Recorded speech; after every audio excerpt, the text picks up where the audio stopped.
Good morning. Your name is? My name is Karina M. Karina M. Well, Karina, why don't you tell me a little bit more about yourself? All right. Well, I'm an international business student over at the Fox School of Business in Temple, and I'm also going to major in MIS, which is Marketing Information Systems. I am intrinsically motivated in the way that I love to learn. I love to be empowered, and through international business, the reason why I chose it was a little bit of background. I speak 5 languages, 2 of them fluently, and 3 of them I've taken courses, so I'm not so confident in speaking. But I have gone out of my bubble and gotten out of my shell to learn these languages. I can read them, but my vocabulary is a little low. So I'm fluent in 2 languages. And the reason why I chose MIS was right now the information system and the data collecting is a big part of marketing. And I saw a lot of value in it if I knew a little bit of background in quantitative data and how to process that information through MIS. So that's why I am intended to take the MIS course. So I'm really happy about that. And some of my accomplishments are I teach lifeguarding classes, I teach CPR, I teach bloodborne pathogens, and I've learned all those things through hard work. The reason why I feel that I will be great for your company is because my values are set. I'm all about communication, I'm all about culture, and this is a little bit about myself. Significant accomplishments you had throughout your life?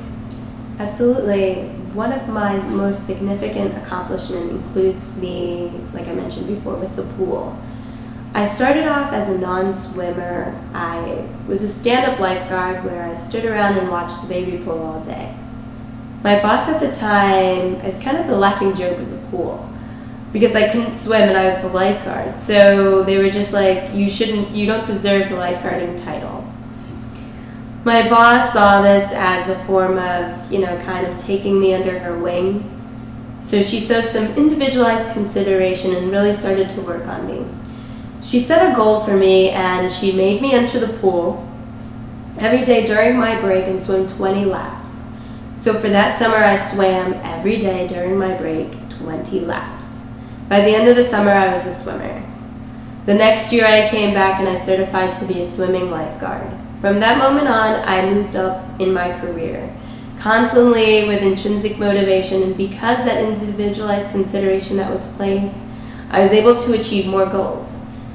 The next 2 years, I became the head lifeguard. I was basically the liaison between my peers and management. So since I established such a great relationship, I was able to take the problems that we were having in-house and communicate that to upper management, which was pretty cool being the middle person. From that point on, again with individualized consideration, I was trained little by little, and I moved up in the field again the next year, and I became assistant manager. As the assistant manager, I was then in charge of scheduling when the manager was not present, and I was also in charge of more things. After that, the following year, I was in charge of 16 staff members at a city pool. It was a city pool, and it wasn't free, but it was a city pool granted. So while I was there, I learned how to communicate with our patrons, how to deal with issues that arise, and amongst other things. That same year, I also certified to become a lifeguard to teach. So now I have the certification to teach lifeguarding, again, the CPR, and run those classes. So from that point on, I think it's been 3 to 4 years that I've been certified in that field. This is my 4th year actually. And I have trained over 100 people, CPR and lifeguarding, first aid, and AED. So some of my great accomplishment is just moving up from that point, being a non-swimmer, being the laughing joke of the pool, to now teaching students and taking what I learned from my boss and establishing that in them, into my students and my peers and the people that worked underneath me. It's quite an accomplishment. Congratulations. Thank you. Things that you have learned in class. Okay, and there's many things I've learned in class. For example, in my human resource leadership class, it's about culture. 50% of businesses will not work without culture. And of course, culture is the most powerful force of business because it's beliefs, it's what drives communities, it's what motivates people and employees to do their jobs. And if you don't have the right culture and you don't understand the business values as an employee, you really won't be an effective worker.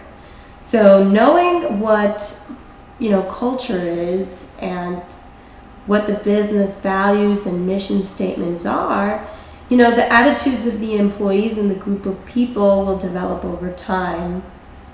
An example of this is, for example, when I became a manager, it's very hard for me. How did I establish culture with my new, with my new group of, people that I was working with? And the way I had to install culture was, we went through the storming, the norming, the forming phase. And through those phases, you start off and we formed together where we practiced and we met each other. We had our meetings. And then, of course, we went to the storming phase. We actually failed our first EAP, which is an emergency practice test. And during that storming phase, everyone was pretty much blaming each other. So just bringing it down to that level and really just saying, hey, listen, this is not, we didn't fail, okay? This is just an eye-opener of what we need to work on. So as a manager, during that phase of the storming, we really pulled through, we worked really hard. And then the norming phase came where, they took our meetings more serious after that, after we had failed our EAP. From that moment on, we've never failed another emergency practice test. And again, we worked for the city I worked for the city of Allentown.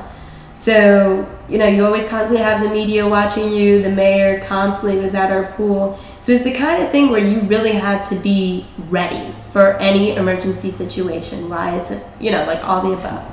So it was really good to just go through that phase and cultivate that culture, which is also a part of why international business intrigues me so much.